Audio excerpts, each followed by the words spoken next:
Assalamualaikum warahmatullahi wabarakatuh. Salam sejahtera, salam sehat, salam kebajikan, namo buddhaya, Om Swastiastu. Apa kabar Bapak Ibu hebat yang ada di mana saja? Semoga kita semua dalam lindungan Tuhan Yang Maha Esa dan dalam keadaan sehat-sehat semuanya.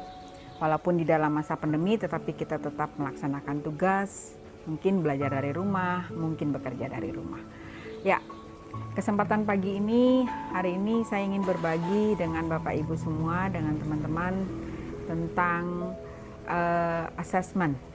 Nah, kita tahu asesmen ini adalah sebuah perlakuan yang kita berikan biasanya di dalam proses pembelajaran. Tentunya Bapak Ibu yang selama ini kita kenal, asesmen yang selalu kita pahami atau kita kenal dengan baik, yaitu asesmen formatif dan sumatif. Itu sangat biasa sekali di dunia pendidikan. Kenapa? Karena memang model formatif dan sumatif inilah selalu kita terapkan. Nah, kalau asesmen formatif ini kan selalu kita berikan ketika proses pembelajaran, ya kan? Jadi ketika proses pembelajaran sedang terjadi, kita melakukan asesmen formatif. Bentuknya bisa mungkin tanya jawab dan seterusnya. Mungkin bisa verbal komunikasi dan melalui paper test juga. Kemudian kalau untuk tes sumatif atau asesmen sumatif itu pasti diberikan pada saat apa? Pada saat akhir dari proses pembelajaran, ketika semua sudah berakhir. Oke, pada hari ini saya ingin membagikan sebuah asesmen yang menjadi paradigma baru pembelajaran, yaitu asesmen diagnostik. Asesmen diagnostik ini terdiri atas dua, asesmen diagnostik non kognitif dan asesmen diagnostik kognitif, ya. Karena baru jadi agak belepotan juga ngomongnya. Karena ini kayak terminologi baru, ya. Jadi apa sih sebenarnya asesmen diagnostik? Kita mulai dengan pengertian asesmen dulu ya Bapak Ibu. Asesmen itu sebenarnya pembelajaran yang dirancang untuk mengetahui seluruh hasil daripada pencapaian siswa. Itu kan prinsip asesmennya sebenarnya. Jadi itu kita lakukan agar kita bisa memberikan laporan tentang hasil pembelajaran atau pencapaian siswa.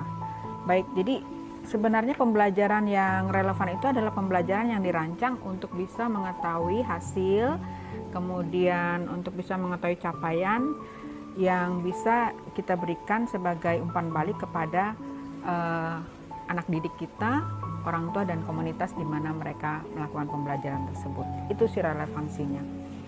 Oke, kita kembali ke asesmen diagnostik. Ya, ini asesmen diagnostik. Pengertian asesmen diagnostik ini adalah sebuah asesmen yang diberikan ketika awal atau di tahap awal dari pembelajaran. Nah, ini pasti hal baru ya. Kita kan jarang sekali melakukan ini. Jadi ini benar-benar menjadi sebuah paradigma baru pembelajaran. Kita berikan apa manfaatnya? Manfaatnya adalah untuk mengetahui seberapa besar kekuatan, kelemahan, kompetensi dari peserta didik, sehingga nantinya kita akan bisa melakukan treatment untuk peserta didik ini, karena pastikan kondisi dan kemampuan peserta didik pasti berbeda. Ya, jadi peserta didik yang perkembangan atau hasil belajarnya paling tertinggal berdasarkan hasil asesmen diagnostik ini akan diberikan pendampingan belajar secara afirmatif. Ya, latar belakang yang membuat kita memberikan asesmen diagnostik ini adalah yang pertama tentunya kita melihat dari ketidakkesenjangan atau ada disparitas antara siswa yang mampu, yang tidak mampu, yang lemah gitu ya dalam pembelajaran. Jadi dia terjadi kesenjangan dalam pembelajaran. Kemudian dia juga mengalami perubahan daripada hasil kemampuannya, penurunan kemampuan dalam pencapaian pembelajaran tersebut. Nah, ketimpangan pengetahuan yang semakin melebar untuk siswa yang dalam level berbeda ini mungkin disediakan nantinya akan berdampak pada ketersediaan materi yang akan kita berikan kemudian mungkin koneksi internet yang dia miliki ketika dia melakukan pembelajaran jarak jauh atau daring, kemudian juga akses yang memadai yang mungkin dia bisa ambil untuk pembelajaran tersebut, dan kelompok yang dia memiliki, kelompok belajarnya yang tidak juga memiliki akses yang sama gitu ya. Terus perkembangan emosi dan kesehatan psikologinya terganggu, mungkin kadang-kadang bisa rentan putus sekolah juga. Ya, itu yang menjadi latar belakang kita. Jadi berdasarkan latar belakang permasalahan tadi, Bapak Ibu, kita akan mencari solusi untuk mengatasi permasalahannya dengan melakukan siklus asesmen di awal pembelajaran secara berkala. Jadi singkatnya asesmen diagnostik ini akan bisa kita berikan secara berkala. Jadi asesmen diagnostik dilakukan, yang pertama tadi kita udah disampaikan ada dua ya, asesmen non-kognitif. Asesmen non-kognitif ini diberikan untuk mengetahui kesejahteraan psikologi dan sosial emosi siswa. Jadi kesehatan dia secara pribadi untuk bisa mengikuti pembelajaran. Juga pada saat aktivitas siswa belajar di rumah dengan kondisi keluarga siswa. Ini kita bicara PJJ, pembelajaran jarak jauh. Yang kedua yang mendasari asesmen diagnostik non-kognitif dilakukan itu adalah kondisi holistik yang dialami oleh siswa. Jadi keluarga, apa yang dialami, apa yang dia lakukan di rumah, dan sosial emosinya di rumah. Nah, gimana dengan asesmen kognitif? Kalau asesmen kognitif ini tujuannya adalah untuk mengidentifikasi capaian kompetensi siswa dengan menyesuaikan pembelajaran di kelas.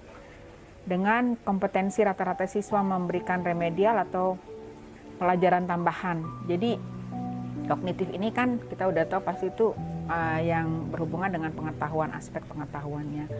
Jadi level ketercapaian mereka itu dilakukan asesmen kognitif. Jadi kita bisa memberikan pembelajaran asesmen ini untuk mengetahui rata-ratanya. Kemudian yang kurang tentunya kita akan memberikan treatment berupa remedial atau pengayaan atau enrichment, remedy or enrichment pada siswa yang mengalami nilai di bawah rata-rata.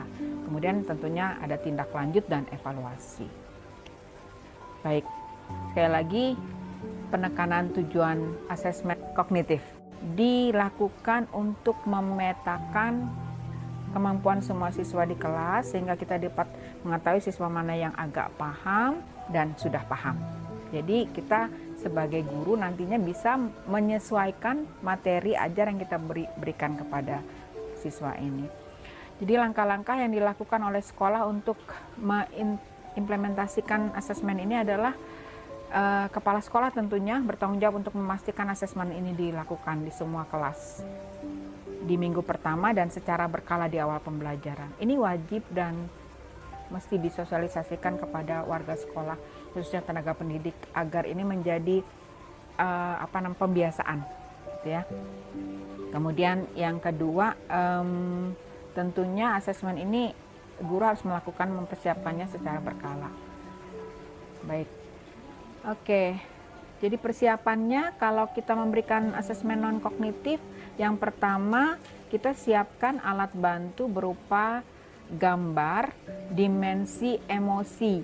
Nah, kita sekarang mengenal digital ini, mengenal fitur-fitur dari gawai yang kita punya. Gawai ini berupa media saja yang dipegang oleh anak maupun kita ya.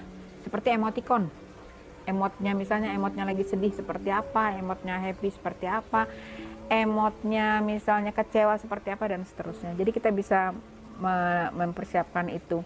Kemudian kita bisa membuat pertanyaan, daftar pertanyaan kunci seperti gini: apa saja yang sudah kamu pelajari di rumah? Kemudian kita bisa juga menanyakan apa saja yang paling menyenangkan dan yang tidak menyenangkan yang kamu lakukan di rumah selama pembelajaran jarak jauh. Kemudian pertanyaan-pertanyaan lain mungkin apa harapannya. Nah, itu bisa kita jadikan pertanyaan pemantik untuk non-kognitif atau asesmen non-kognitif. Jadi kita bisa memberikan gambar itu tadi, dan seterusnya kita bisa mengidentifikasikan siswa dengan ekspresi emosi yang kita berikan tadi, emotnya ya. Dengan kita bisa berdiskusinya juga tidak secara langsung. Kita berdiskusinya tidak dalam kelas yang besar itu, tapi berdiskusinya bisa empat mata, lebih komunikatif, lebih pendekatannya lebih persuasif gitu ya. Oke, kita juga bisa mengulangi pelaksanaan asesmen non kognitif pada awal pembelajaran. Oke, sekarang kita lanjut ke asesmen kedua, yaitu asesmen kognitif. Persiapannya apa saja? Kita bisa buat jadwalnya dulu, jadwal pelaksanaan asesmen, tetapi tetap ini di awal. Kemudian kita bisa mengidentifikasi materi asesmen berdasarkan penyederhanaan kompetensi dasar yang disediakan, yang sudah digariskan kompetensi dasar yang kita punya di setiap fase. Kemudian kita juga bisa mungkin susun sedikit aja, misalnya 5 atau 10 soal pertama, bentuknya juga bisa berbeda. Kemudian kita bisa sesuaikan dengan kelasnya dan sesuaikan dengan topik serta semesternya. Oke, kemudian penjelasannya kita bisa berikan soal asesmen ini untuk semua siswa di setiap kelas secara tatap muka ataupun belajar dari rumah. Nah, tindak lanjut yang bisa kita lakukan setelah melakukan asesmen diagnosis ini, kita bisa melakukan penilaian berdasarkan hasilnya itu bagi siswa menjadi 3 kelompok. Jadi siswa satu kelas yang mungkin biasanya rata-rata 20 lebih ini kita bisa bagi ke dalam 3 kelompok.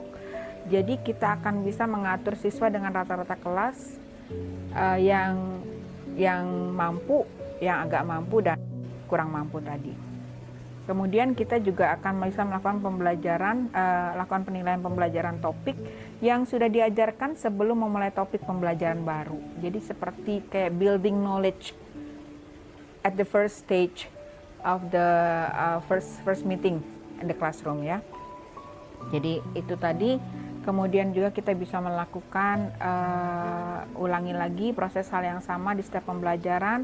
Artinya kita tadi sebagai orang tua, sebagai pendidik, jangan jemu untuk berulang-ulang memberitahukan apa yang menjadi tujuan pembelajaran, apa yang menjadi kompetensi pembelajaran ini. Nah, itulah asesmen diagnostik yang wajib kita terapkan dan mungkin menjadi hal baru, tapi paradigma baru ini wajib kita wujudkan di Merdeka Belajar kita. Terima kasih, semoga bermanfaat Bapak Ibu.